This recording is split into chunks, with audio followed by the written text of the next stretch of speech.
Just want to touch base real quick. This is a 1970 F100 bump side, as they call them. Anyways, this essentially works with most steering columns from Ford from pretty much the 60s through the 70s. If it has this style of flange at the end that uses a Borgson style rubber sleeve that goes between that and the power steering gearbox. This, I literally just take a die grinder and cut a slit right there and on the other side. So really just on both sides. And then I take a hammer and I knock it until it pops out.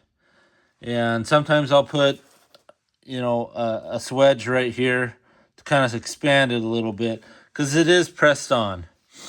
What you're left with is a 3/4 36 spline piece that's all ready for a Borgson style U-joint or steering joint. And so this particular one is 3/4 DD on one side, 3/4 36 spline on the other side. And you can see the splines inside there. And then this literally just slides right over. Right over. And then there's a set screw there.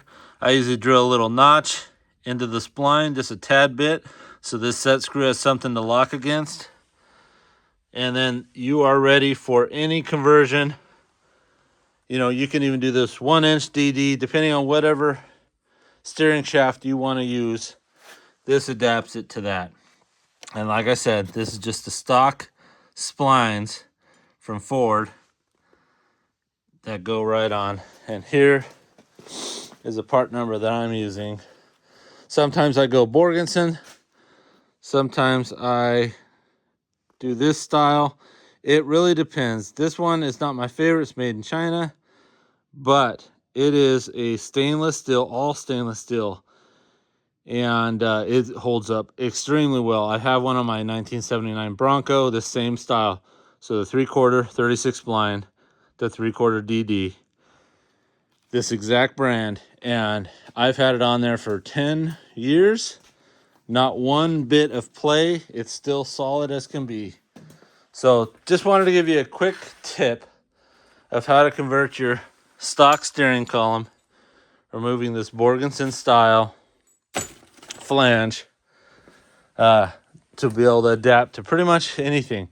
As you know, I'm going QA1. I've already pre-mated everything. I pulled everything off. I'm getting ready to pull the truck out, blast it, and so forth. And when I do that, essentially it'll be ready for the next step. I pulled the steering column out, just slid the whole shaft out. That's the easiest to get it out. And I just want to show you real quick the flange style that it works with. As I already talked to you, it's kind of a Borgson style flange, but this is the power steering gearbox that I pulled out